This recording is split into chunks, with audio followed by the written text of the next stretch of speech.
So hi friends, ఎలా ఉన్నారు? ఈ వీడియోలో మనం ఏపీడిఎస్సికి సంబంధించి ఈరోజు పబ్లిష్ అయిన అన్ని ముఖ్యమైన వార్తల గురించి క్లియర్గా తెలుసుకుందాం. ఈ వీడియో ఎండింగ్ వరకు చూడండి. డిఎస్సి పైన ఒక స్పష్టమైన క్లారిటీ అయితే మీకు తెలుస్తుంది.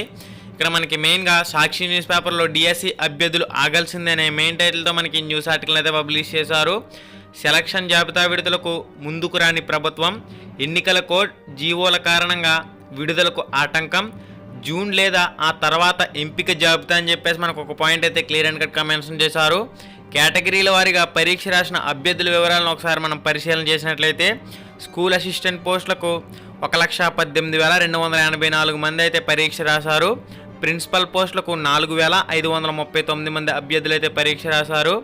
ఇంకా పీజీటీ విషయానికి వచ్చినట్లయితే 21,886 మంది అయితే పరీక్ష రాశారు. టీజీటీ పరీక్ష వచ్చేసరికి 18,802 మంది అయితే పరీక్ష రాశారు. పీఈటీకి వచ్చేసరికి 12,864 మంది అభ్యర్థులు అయితే పరీక్ష రాయడం జరిగింది. మ్యూజిక్ పోస్టులకు 546 మంది అయితే పోటీ పడ్డారు. ఇక్కడ ఆర్ట్ అండ్ డ్రాయింగ్ ఈ పోస్టులకు వచ్చేసరికి 1,046 మంది అయితే పరీక్ష రాశారు. క్రాఫ్ట్ పోస్టులకు వచ్చేసరికి 1,546 మంది అయితే పోటీ పడ్డారు. ఎస్జీటీ పరీక్షకు వచ్చేసరికి 2,89,183 మంది అయితే పోటీ పడడం జరిగింది. స్పెషల్ స్కూల్స్ టీచర్ పోస్టులు వచ్చేసరికి 236గా పోటీ అయితే ఉంది.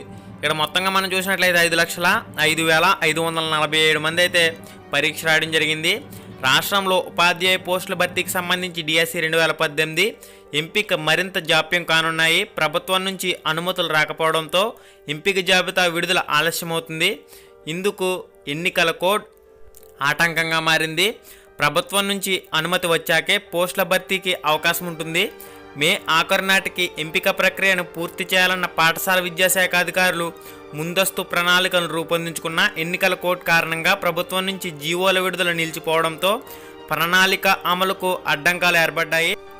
ఎన్నికల కోడ్ అమలులో ఉండడంతో మే ఆఖరి వరకు ఎటువంటి జీవోలు విడుదల చేసే అవకాశం లేదని అధికార వర్గాలు పేర్కొంటున్నాయి. జూన్ లేదా ఆ తర్వాత మాత్రమే డిఎస్సి ఎంపిక పూర్తి చేసే వీలుందని అధికారులు స్పష్టం చేస్తున్నారు. ఇక నెక్స్ట్ వచ్చేసరికి మనకి సర్కారు జాప్యమే కారణం అనే మెయిన్ టైటిల్తో కూడా మనకి న్యూస్ ఆర్టికల్ అయితే పబ్లిష్ చేశారు. మొత్తంగా 5.55 లక్షల మంది హాజరయ్యారు. రాష్ట్రంలో టీచర్ పోస్టుల భర్తీకి ఎన్నికలు వస్తున్న కారణంగా ప్రభుత్వం నోటిఫికేషన్లు జారీ చేసింది.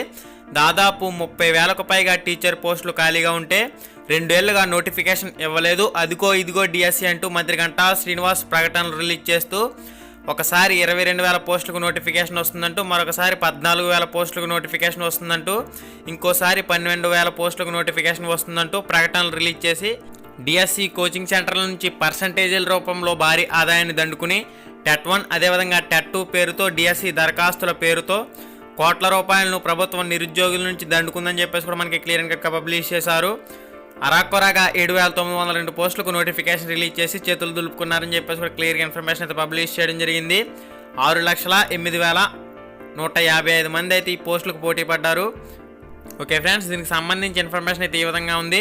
తెలుగు పండిట్ పీఈటీ పరీక్షలకు సంబంధించి రిజల్ట్ అనేది ఇంకా రిలీజ్ కాలేదు.